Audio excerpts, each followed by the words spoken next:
क्या आपकी रातों की नींद टूट जाती है और आप पूरी तरह रात में सो नहीं पाते हो? आपके हाथों के सुन्न होने की वजह से आपकी नींद डिस्टर्ब हो जाती है, फिर थोड़ी देर उठने के बाद और थोड़े मूवमेंट्स करने के बाद आपका दर्द थोड़ा कम होता है, फिर उसके बाद आप सो पाते हो। एंड सुबह जब उठते हो तब भी आप में झुमझुमाहट रहती है, थोड़ा सा दर्द रहता है हाथों में। ये सब आप फेस करते हो तो ये वीडियो आपके लिए है। ये वीडियो पूरा देखिए बिना स्किप किए, तो आपको डिटेल में पता चलेगा कि ऐसा क्यों होता है और रात में ही ऐसा क्यों होता है कि आपकी नींद खराब हो जाती है, आप कुछ कर नहीं पाते हो, फिर आपकी नींद टूट जाती है, उठना पड़ता है। इन सब को आप डिटेल में जान जाओगे एंड आई एम श्योर कि लास्ट तक आपको एक आइडिया होगा ये होता क्यों है, आप जान जाओगे क्या करना है क्या नहीं करना है। तो चलिए let's see. Welcome back to my channel, this is doctor Shiba, practising physiotherapist.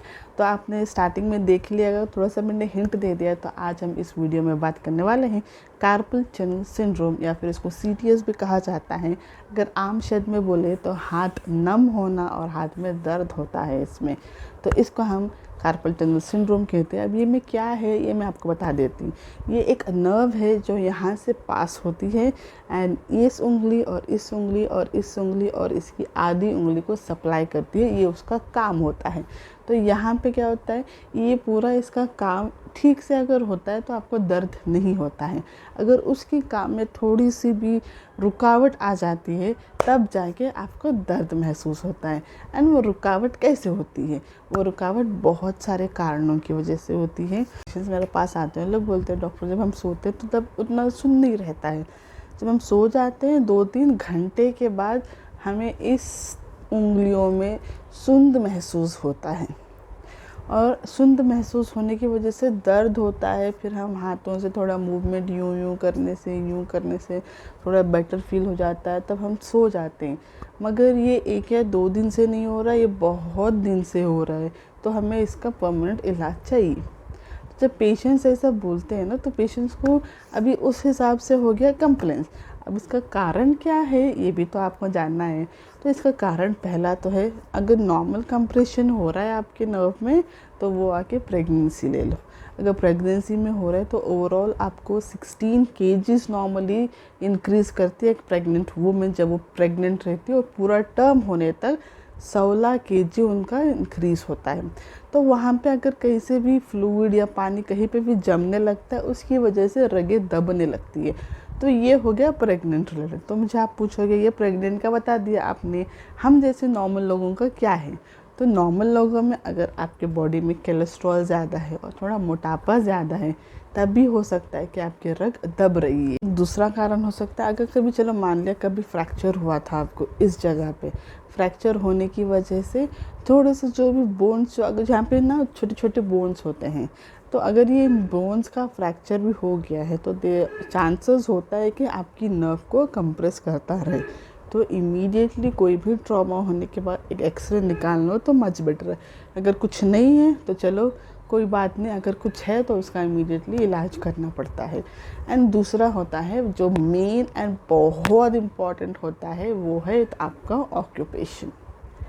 तो आपके ऑक्यूपेशन में अगर इस हाथ का इस्तेमाल बहुत ज़्यादा हो रहा है, वो कोई भी ऑक्यूपेशन हो सकता है, जैसे आप लिखने का काम करते हो, राइडिंग का काम करते हो, ड्राइविंग का काम करते हो, या फिर आपको कोई भी दूसरा ऑक्यूपेशन हो जिसमें आपको ये हाथ ज़्यादा इस्तेमाल करना है, इन दोनों हाथों का, तो बहुत बहुत चांसेस हैं कि आपको थोड़े साल के बाद ये आ ही सकता है।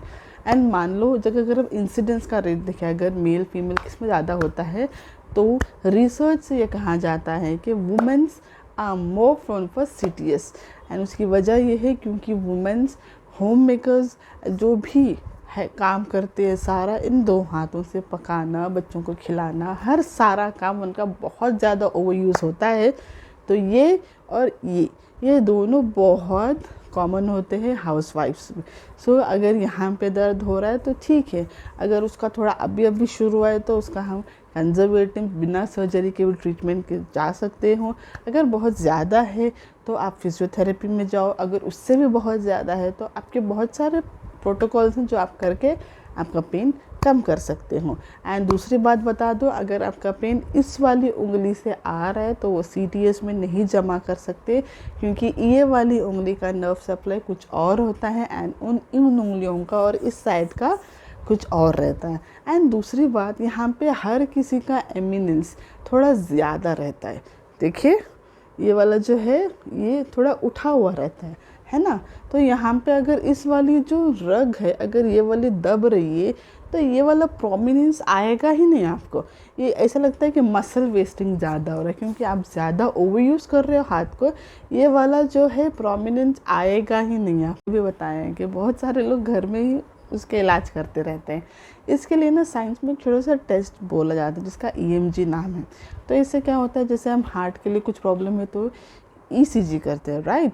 तो वैसे यहाँ पे EMG करते हैं जो is find out the electrobiography of the nerve, कि नर्व क्या हो रहा है, उसके अंदर कितना कंप्रेशन हुआ है और किस वजह से हुआ है, अगर कितना ज़्यादा हुआ है, कितनी हद तक गया है, वो सब आपको EMG से पता चल जाएगा। और ये वाली चीज़ आप आराम से कोई डॉक्टर के पास जाके उनसे कंसल्ट करवा के वो ऑटोमेटिकली कर देंगे।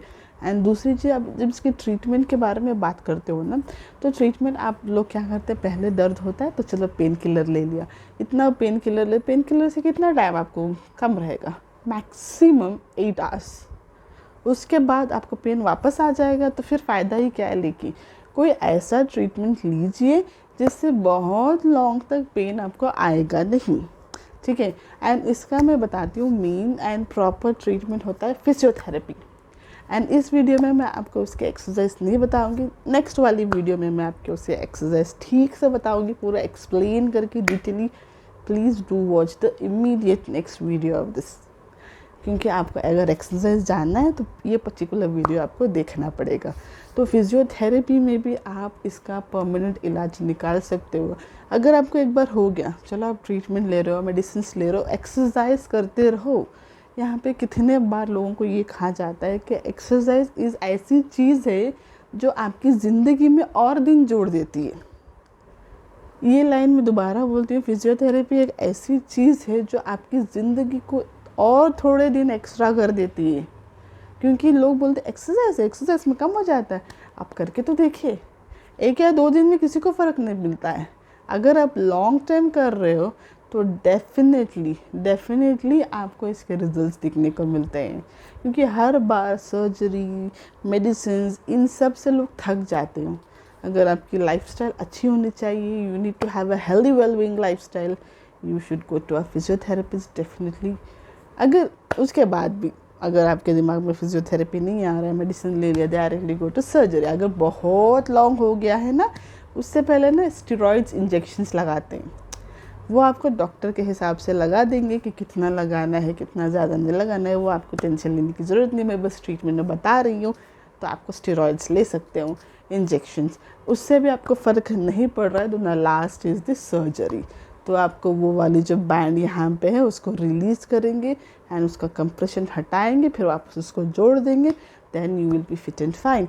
एंड उसके बाद भी आपको फिजियो के पास आना है, प्री पोस्ट आना है।